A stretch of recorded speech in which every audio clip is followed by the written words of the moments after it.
बिस्मिल्लाहिर्रहमानिर्रहीम। अस्सलाम वालेकुम। मैं हूं अली असगर और आप देख रहे हैं मेरा YouTube channel. Engineer Mohammad Ali Mirza की अदालत में पेशी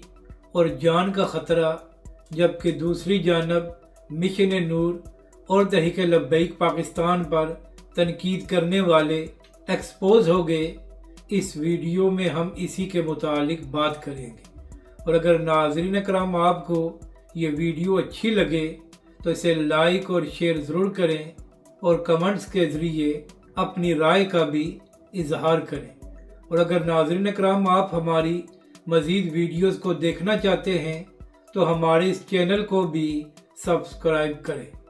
तो नाज़रीन कराम, 26 अगस्त को इंजीनियर मोहम्मद अली मिर्ज़ा को जेलम से गिरफ़्तार किया गया था और उनकी एकेडमी को भी सील कर दिया गया था। अब यहाँ पर अहम बात यह है कि इंजीनियर साहब अपनी वीडियोस में फरमाया करते थे कि मैंने फ़िरक़ों की दुकानें बंद कर दी हैं, और अब हालात ये हैं कि पिछले 3 हफ्तों से इंजीनियर साहब की अपनी एकेडमी बंद पड़ी है और अब तक उसको खोला नहीं गया। तो शायद मकाफ़ात अमल इसी को कहते हैं। अब बात करते हैं जो इंजीनियर साहब को अदालत में पेश किया गया है। तो नाज़रीन कराम, एक हफ़्ता पहले इंजीनियर मोहम्मद अली मिर्ज़ा को अदालत में पेश किया गया था, जिसके बाद जज साहब ने उनका 7 रोज़ा जिस्मानी रिमांड दे दिया था और कहा था कि 19 सितंबर को इंजीनियर मोहम्मद अली मिर्ज़ा को दोबारा अदालत में पेश किया जाए। तो नाज़रीन कराम, 19 सितंबर के बजाय हुकाम ने इंजीनियर मोहम्मद अली मिर्ज़ा को 18 सितंबर को ही अदालत में पेश किया गया, और इस हवाले से हुकाम ने जज साहब के सामने ये मौक़िफ़ अपनाया कि चूँकि सिक्योरिटी खदशात हैं और इंजीनियर साहब की जान को भी ख़तरा है, तो यही वजह है कि एक दिन पहले ही इंजीनियर मोहम्मद अली मिर्ज़ा को अदालत में पेश किया गया है और इस खबर को भी लीक नहीं किया गया। तो कल नाज़रीन कराम, जज साहब ने इंजीनियर मोहम्मद अली मिर्ज़ा को 14 रोज़ा अदालती रिमांड पर अडयाला जेल भेज दिया है। तो इसी हवाले से कल इंजीनियर साहब के वकील ये कह रहे थे कि चूँकि इंजीनियर मोहम्मद अली मिर्ज़ा को अब अदालती रिमांड पर जेल मुंतकिल किया गया है, तो इसके बाद इंजीनियर साहब अब बेल के हकदार हो गए हैं और हम बहुत जल्द इंजीनियर मोहम्मद अली मिर्ज़ा की बेल के लिए भी अप्लाई कर देंगे। तो अब देखना यह है कि आने वाले दिनों में इंजीनियर मोहम्मद अली मिर्ज़ा को बेल मिलती है या नहीं। और कल नाज़रीन कराम, अदालती कार्रवाई में इंजीनियर मोहम्मद अली मिर्ज़ा के वकला ने जज साहब को वो 5 फतवे भी दिखाए जो इंजीनियर साहब के हक़ में दिए गए हैं। तो जब इंजीनियर मोहम्मद अली मिर्ज़ा के वकला ने वो 5 फतवे दिखाए, तो दूसरी जानब से जो वकला पेश हुए थे उनकी जानब से जज साहब को ये बताया गया है कि हमारे पास 100 से ज़ायद फतवे मौजूद हैं जो इंजीनियर मोहम्मद अली मिर्ज़ा के ख़िलाफ़ दिए गए हैं, और इन फतवों में तमाम मसालक के उलमाए कराम और मुफ्तियान कराम शामिल हैं। और नाज़रीन कराम, इसी हवाले से इरशाद भट्टी साहब ने भी अपने व्लॉग में वो 5 फतवे दिखाए थे जो इंजीनियर साहब के हक़ में दिए गए हैं। तो इरशाद भट्टी साहब, अर्ज़ ये करनी है कि आप इंजीनियर साहब के फॉलोअर नहीं हैं, बल्कि आप ख़ुद को सहाफ़ी और तज़कियाकार कहते हैं। तो लिहाजा अगर आपने वो फतवे दिखाए हैं जो इंजीनियर साहब के हक़ में दिए गए हैं,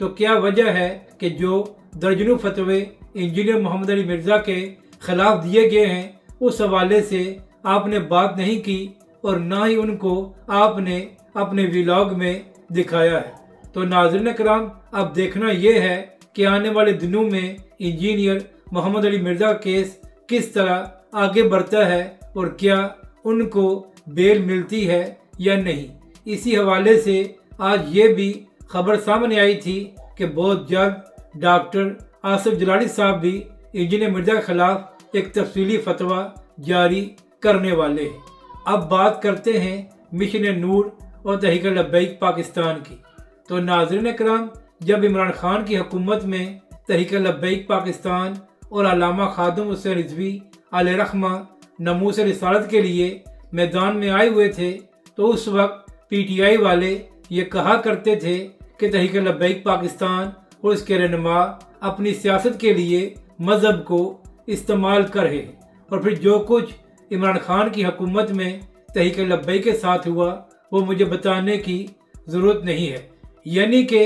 جب ناموس رسالت کے معاملے پر تحریک لبیک اور علامہ خادم حسین رضوی علیہ رحمہ میدان میں آئے تھے اور تحریک لبیک پاکستان اور اس کے قائدین اور کارکنوں نے ہر ظلم برداشت کیا تھا، تو اس وقت پی ٹی آئی والے یہ کہا کرتے تھے کہ لبیک والے اپنی سیاست کے لیے مذہب کو استعمال کرتے ہیں۔ تو ناظرین اکرام، آپ جانتے ہیں کہ پچھلے 2 سال سے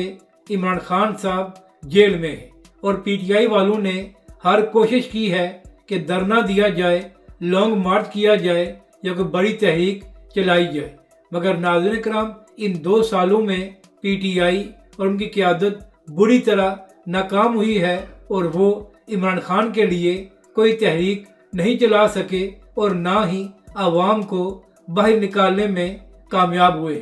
یہاں تک کہ عمران خان کی جانب سے یہ اعلان کیا گیا تھا کہ 5 اگست کو ایک بڑی تحریک شروع ہونے جا رہی ہے، اور جو کچھ اس تحریک کے ساتھ ہوا وہ آپ کے سامنے ہے۔ اس حوالے سے مجھے زیادہ بات کرنے کی ضرورت نہیں ہے۔ تو ناظرین کرام، جب پی ٹی آئی والے کوئی بھی تحریک چلانے میں کامیاب نہیں ہو سکے تو اب ان کی جانب سے ایک اور کام شروع کیا گیا ہے۔ پچھلے کئی دنوں سے سوشل میڈیا پر جو پی ٹی آئی کے سوشل میڈیا ایکٹیوسٹ ہیں ان کی جانب سے یہ اعلان کیا جا رہا ہے، اور پاکستانی عوام رات 9 بجے 20 سپٹمبر کو اپنی چھتوں پر اذانیں دیں اور اللہ سے مدد مانگے، یہ جو حکومت پی ٹی آئی اور پاکستانی عوام پر ظلم کر رہی ہے۔ تو ان لوگوں کو بتانا یہ ہے کہ جب علامہ خادم حسین رضوی علیہ رحمہ ناموس رسالت کے لیے میدان میں آئے ہوئے تھے اور اذان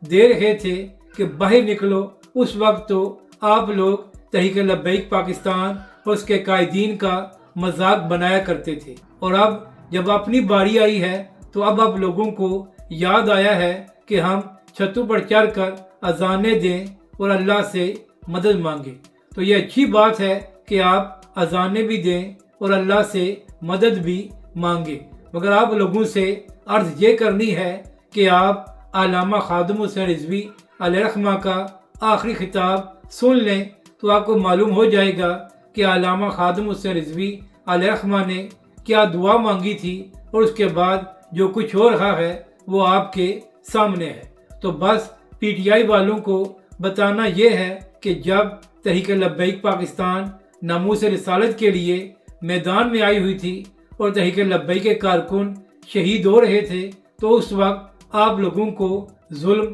نظر نہیں آیا۔ جب علامہ خادم حسین رضوی علیہ رحمہ ویل چیئر پر بیٹھ کر اذان دے رہے تھے اور پاکستانی قوم سے یہ کہہ رہے تھے کہ ناموس رسالت کا معاملہ بہت نازک ہے تو لہٰذا باہر نکلو، تو اس وقت تم کہہ رہے تھے کہ تحریک لبیک اور علامہ خادم حسین رضوی علیہ رحمہ اپنی سیاست کے لیے مذہب کارڈ کا استعمال کر رہے، اور جب اپنی باری آئی ہے تو اب آپ لوگ پاکستانی عوام سے یہ کہہ رہے ہیں کہ 20 سپٹمبر کو رات 9 بجے چھتوں پر چڑھ کر اذانیں دیں۔ تو ہمیں اس بات سے کوئی اعتراض نہیں ہے کہ آپ اذانیں بھی دیں اور اللہ سے مدد بھی مانگیں، مگر سوال یہ ہے کہ جب تحریک لبیک پاکستان ناموس رسالت کے معاملے پر میدان میں آئی ہوئی تھی تو اس وقت آپ لوگوں کو یہ کیوں لگا کہ تحریک لبیک پاکستان اپنی سیاست کے لیے مذہب کا استعمال کر رہی ہے؟ تو اگر آپ لوگ یہ بات تحریک لبیک کے حوالے سے کر سکتے ہیں تو آج وہی بات آپ کے حوالے سے کیوں نہیں کی جا سکتی؟ اور دوسری بات یہ ہے کہ آپ کا دعویٰ تو یہ تھا کہ پاکستان کی 90% عوام عمران خان کے ساتھ ہے، تو کیا وجہ ہے کہ پورا زور لگانے کی بجائے آپ کی قیادت پنجاب کی عوام کو باہر نکالنے میں کامیاب نہیں ہوئی اور نہ ہی آپ لوگ عمران خان کے لیے کوئی تحریک چلا سکے؟ آپ کو بات بات پر تحریک لبیک اور حافظ سعد رضوی کی یاد آ جاتی ہے کہ لبیک والے کہاں ہیں؟ تو اب اپنے لوگوں سے یہ سوال کرو کہ آپ کا لیڈر 2 سال سے جیل میں ہے، تو کیا وجہ ہے کہ آپ لوگ عوام کو باہر نکالنے میں کامیاب نہیں ہوئے۔ اگر آپ کو یہ ویڈیو اچھی لگے تو اسے لائک اور شیئر ضرور کریں اور کمنٹس کے ذریعے اپنی رائے کا بھی اظہار کریں۔